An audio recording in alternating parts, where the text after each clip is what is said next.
Te cuento que la sanción, la penalidad para los acosadores sexuales en el transporte público, hablamos de una combi, un bus, un taxi, un colectivo, atención, va de los 2 a los 15 años, de 2 a 15 años, y así lo advierte también el Ministerio de Transportes y Comunicaciones a través de un comunicado. Claro, las penas no son nuevas, el delito ya existe, pero lo que se está dando a conocer en esta ocasión es el procedimiento que se debe seguir. Vamos a conocerlo a detalle con la doctora Cecilia Madrid, abogada penalista, profesora de Derecho Penal en la Universidad Científica del Sur. Bienvenida, doctora Madrid. Muchas gracias por la invitación y bueno, estoy aquí para comentar esta ley. ¿Cuál es el procedimiento concretamente que debe seguir una mujer que se sienta acosada en un vehículo de transporte público? ¿Qué debe hacer inmediatamente? Como bien indicas, el Ministerio de Transportes lo que ha emitido es un protocolo de actuación, ¿no? ¿Qué cosa es lo que hay que hacer ante estos sucesos? Y establece diversos deberes para las personas adentro del transporte público para que puedan reaccionar, ¿no? Y por lo tanto identificar a la víctima, ponerla a buen recaudo, identificar a los testigos, ¿no?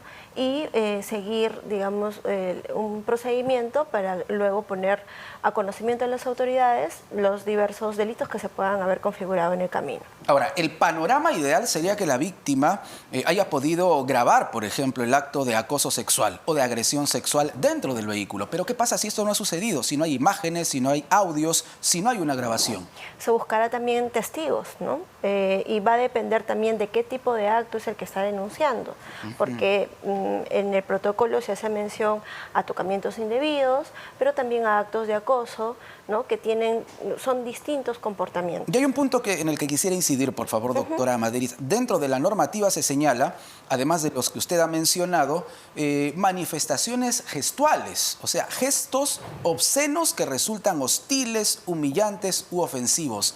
Claro, y esto es un poquito confuso. ¿Cómo identificamos un gesto obsceno? ¿Cómo probamos que una persona mostró un gesto obsceno a la víctima y esta ha terminado por denunciarlo? Bueno, tendría que ver una connotación de este sentido que haya sido observado por la víctima y también pues, por testigos. No necesariamente la víctima haya tenido que tomar alguna foto o algún video, pero sí tiene que poderse acreditar porque finalmente eso va a tener alguna consecuencia, ¿no? De carácter penal. Entiendo que para el protocolo este comportamiento son las exhibiciones obscenas, ¿no? Que es un comportamiento que está sancionado con una pena menor, pero que igual de todas maneras requiere cierto tipo de connotación sexual, ¿no? ¿Y qué pasa si el agresor, en este caso es por ejemplo, no sé, el cobrador del vehículo de servicio público o hasta el mismo chofer? ¿Qué puede hacer la víctima en ese momento? Sí, lo que pasa es de que este protocolo también incluye una serie de capacitaciones y obligaciones de prevención frente a estos actos por parte de los operadores. Evidentemente esto es lo que dice el protocolo, ¿no? Pero hay que ver cómo es que esto se va concretando, ya que no todo nuestro transporte es formal, ¿no? Entonces ahí va a haber mucho trabajo de fiscalización. Doctora Madrid, es más, gran parte de nuestro transporte es informal, esa es la verdad, gran parte de nuestro transporte es informal. Entonces, ¿cómo se va a controlar el tema ahí? Exacto, yo lo que considero es que va a jugar un papel muy importante en estos actos la fiscalización administrativa que realice el ministerio y también la municipalidad, ¿no? Porque, como te digo, hay comportamientos de carácter penal, pero también administrativos, ¿no? Y dentro del administrativo está, por ejemplo, las exhibiciones de carácter sexual o acoso sexual en ambientes públicos, ¿no? Claro. Que no son delitos, que más bien tiene que ver con una conducta de carácter administrativo que van a ser posibles de un procedimiento administrativo. Porque discúlpeme, a veces incluso en el metropolitano, atención, los choferes permiten que suba tanta, pero tanta gente que en medio de los apretones cualquiera puede identificar un impacto, un golpe con agresión sexual, ¿no? Y terminar eso en un escándalo. Y ahí hay una responsabilidad, por ejemplo, del mismo transportista. Claro, y además también no es que sea cualquier tipo de tocamiento, ¿no? Sino que tiene que ser uno que sea o en las partes íntimas o en cualquier parte del cuerpo, pero que tenga connotación sexual, ¿no? Para que configure un delito de tocamientos indebidos. Y dependiendo de la calidad de la víctima, si es menor, si es que es una persona vulnerable, puede también estar sujeto a alguna pena agravada, ¿no? Correcto. ¿Qué tipo de seguridad obtienen los testigos? Porque muchas personas no se animan ni a denunciar ni a ser testigos por temor a las represalias, por ejemplo. Sí, el protocolo pone mucha incidencia en que una vez de que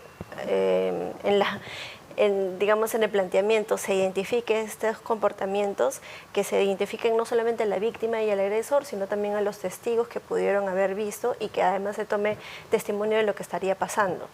Y además un procedimiento establece un procedimiento que estos testigos acompañen a la víctima a realizar su denuncia, pero claro, en la práctica hay que ver cómo es que eso se va a plasmar, ¿no? Porque entiéndase que esto se daría en un día normal de trabajo, en donde estos testigos también se están dirigiendo a un lugar, están realizando sus actividades y bueno, claro, van a tener que mostrar también colaboración a esas personas para concretar, digamos, la denuncia, ¿no? Por eso le preguntaba, ¿no? ¿Qué pasa si un testigo está en hora punta, tiene que llegar a su trabajo, no sé, se me ocurre a las 8 de la mañana y el hecho de agresión ha ocurrido a las 7:45? ¿Qué se hace en ese caso? En estos casos, según el protocolo, se establece que, bueno, que el chofer y el cobrador serían las personas que ayudarían e identificarían rápidamente a un personal del ministerio o también de la policía o del Serenajo que puedan brindar este soporte a la víctima y también pues las personas que se encuentran ahí, de repente no ser testigos, pero sí tomar fotos, ¿no? Para que pueda tener cierto respaldo la denuncia que realice la víctima. ¿Se ha capacitado también a la Policía Nacional, a los policías? Porque este es un tema que se ha visto lamentablemente en casos de agresiones sexuales, de abusos sexuales. Los policías terminan revictimizando, atención, a quien lamentablemente ha sufrido este tipo de agresiones. Esto puede ocurrir en los casos de denuncias por acoso sexual. Correcto. Y yo creo que el problema no es tanto la norma, ¿no? Porque puede haber un planteamiento perfecto, pero el detalle va a ser cómo lo vamos a implementar. Y esto claro, la intención puede ser buena, correcto, pero el infierno está empedrado de buenas intenciones, exacto, doctora Madrid. Falta la capacitación, ¿no? El enfoque de género en este tipo de delitos y atención a la víctima implica no solamente recibirle la denuncia, sino no realizar preguntas que puedan intimidar a la exacto, víctima y que finalmente termine no denunciando. Exacto. Y se han dado casos. Esa fue una de las observaciones que realizó la Defensoría, por ejemplo, de qué cosa es lo que estaba fallando.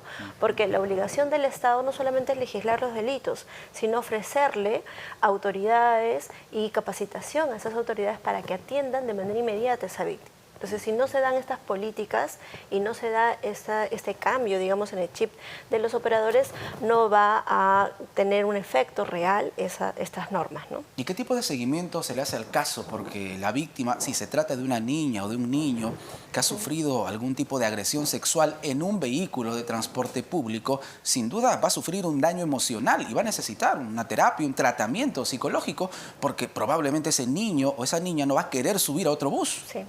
El protocolo establece que el Centro de Atención de Violencia contra la Mujer va a ser quien le dé el soporte psicológico, también legal, ¿no? A la víctima para que pueda realizar su denuncia y un tratamiento. Pero también se establece que los ministerios de salud también tienen un departamento que puedan atender a la víctima.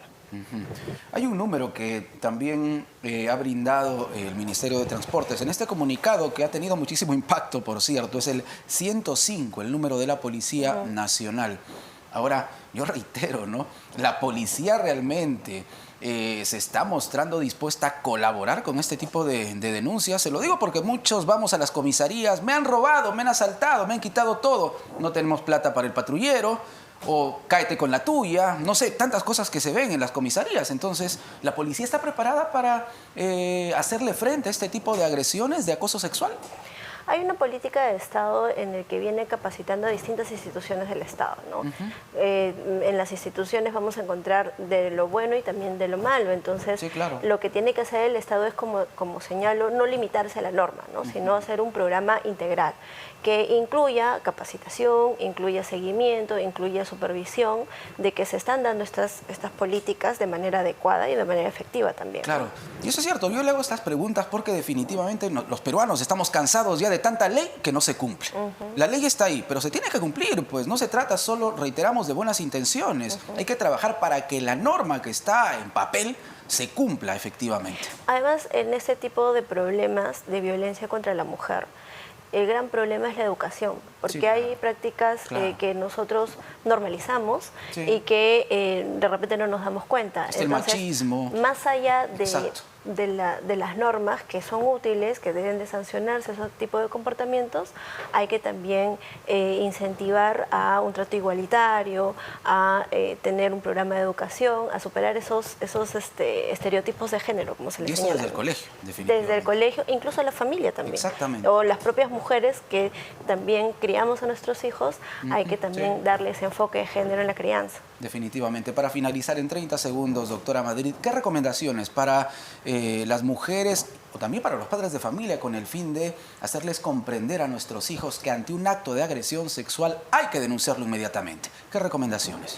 Bueno, como recomendación, decir de que hay todos estos mecanismos y las autoridades están atentas para poder reaccionar inmediatamente, y está en nosotros y entre las personas que podamos presenciar alguno de estos actos, poner en conocimiento del conductor, del chofer o de las autoridades del Ministerio de Transportes que se supone que van a estar fiscalizando, ¿no? Evidentemente también creo que una recomendación importante tener en cuenta es que se complemente con estas normas un trabajo de capacitación a las autoridades que van a hacer la implementación de esta norma y que también se sume un trabajo de fiscalización. Perfecto, doctora Madrid, muchísimas gracias. ¿Eh? Gracias a usted. La doctora Cecilia Madrid, abogada penalista, profesora en Derecho Penal de la Universidad Científica del Sur. Ya lo saben, de 2 a 15 años las penas para los agresores sexuales, los acosadores sexuales en el transporte público. A tener en consideración esta normativa y, como lo conversábamos con nuestra invitada, a cumplirla, pues. Hay que cumplirla definitivamente.